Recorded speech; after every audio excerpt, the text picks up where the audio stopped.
আজকে আমি একটু মাছ দিয়ে আলু দিয়ে রান্না করে দেখাবো আপনাদেরকে। এখানে আমি মাছগুলোর মধ্যে প্রথমে মশলা নিয়ে নিচ্ছি, মশলা দিয়ে মেখে দিচ্ছি। মশলা দিয়েছি এখানে হলুদের গুঁড়ো, মরিচের গুঁড়ো আর একটু লবণ। ভালো করে মেখে রেখে দেবো 2-3 মিনিট। 2-3 মিনিট রাখার পরে আমি এগুলো ফ্রাই করব, ভেজে নেব। মাছগুলো ভাজা শেষ হওয়ার পরে সাথে আলু দেবো, আলুগুলো ভেজে নেব। এবার মাছগুলো রেডি হয়ে গেছে, মশলা মেখে রেখে দিয়েছি। এবার আমি ফ্রাই করতে যাব, ভেজে নেব।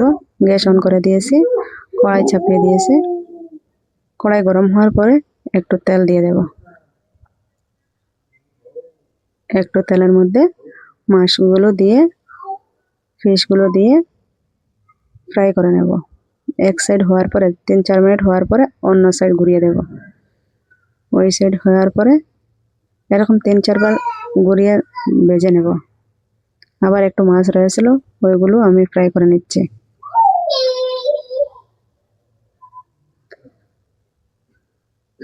এরকম ফ্রাই করে নেবে মাছগুলো। মাছগুলো ভালো করে ফ্রাই করলে ভালো টেস্ট হবে। ভালো করে ফ্রাই করতে হবে, 3-4 বার নাড়া দিয়ে ঘুরিয়ে দিয়ে তারপরে ভালো করে ফ্রাই করে নামাতে হবে। মাছগুলো যত ভালো ফ্রাই হবে তত ভালো টেস্ট হবে রান্নাটার।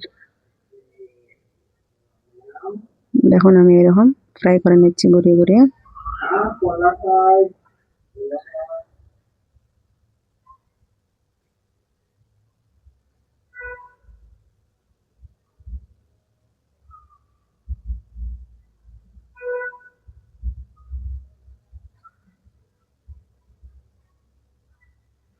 মাছগুলো ফ্রাই হয়ে গেলে ভালো করে নামিয়ে নেব। দেখতে পাচ্ছেন কিরকম কালার হয়েছে মাছের। এরকম কালার হওয়ার পরে নামিয়ে নিতে হবে। তারপরে একটু আলু ফ্রাই করে নেব। আলুগুলো এরকম কেটেছি লম্বা লম্বা করে। এখন ওই মাছের তেলের মধ্যেই আলুগুলো ছেড়ে দেব। আলুগুলো ফ্রাই হয়ে গেলে আলুগুলো একটু লাল 60% সিদ্ধ করে, আলু ফ্রাইয়ের মধ্যেই সিদ্ধ হয়ে যাবে। আলুগুলো সিদ্ধ হয়ে যাবে। এই মাছের তেলের মধ্যে দিলেই ভালো টেস্ট হয়। মাছের তেল মতলব যেটা মাছ ভাজার পরে তেল বেঁচেছিল ওই তেল। আলুটা এখন ফ্রাই হয়ে যাচ্ছে, দেখুন এই যে ফ্রাই হয়ে গেছে কালার। এতটুকু হয়ে গেলেই আলুটা নামিয়ে নেব।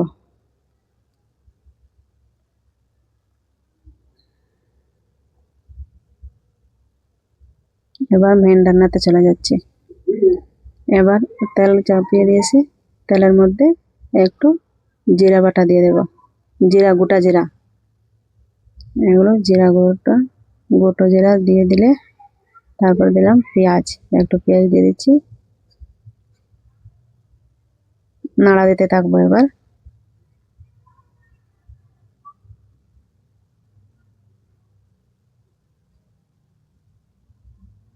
এতটুক লাল হয়ে গেছে দেখুন। তারপর দিয়ে দিচ্ছি কাঁচামরিচ। কাঁচামরিচগুলো এর সাথে তেলের সাথে ফ্রাই করে নেব পেঁয়াজের সাথে। তারপরে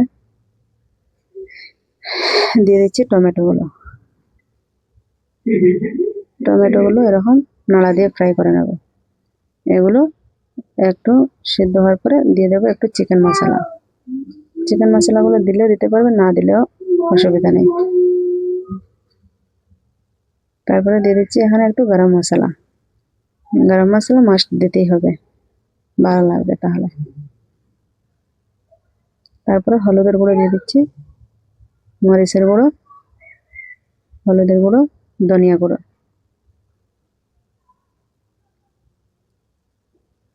এই মশলাগুলো দেওয়ার পরে নাড়া দিচ্ছি। নাড়া দিতে একটু ফ্রাইয়ের জন্য রেখে দেব।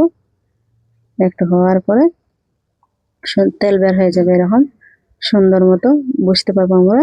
এখন আমাদের নেক্সট প্রসেস স্টার্ট করতে হবে।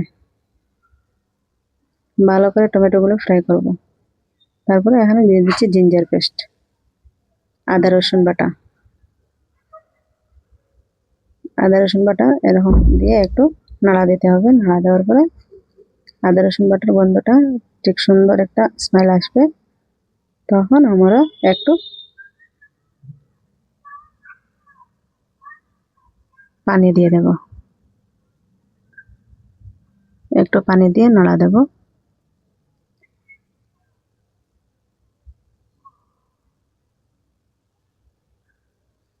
হ্যাঁ বন্ধু, আপনাদের সাথে কথা বলে বলে লবণ দেওয়া হয়নি, এইমাত্র লবণ দিলাম।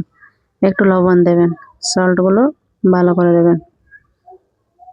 আর তারপরে পানিগুলো ফুটে যাওয়ার পরে আলুগুলো আর মাছ, আলু আর মাছ দিয়ে দিলাম, ফিশ আর পটেটো এগুলো দিয়ে এরকম ফুটাতে দিয়ে দিলাম। ভালো করে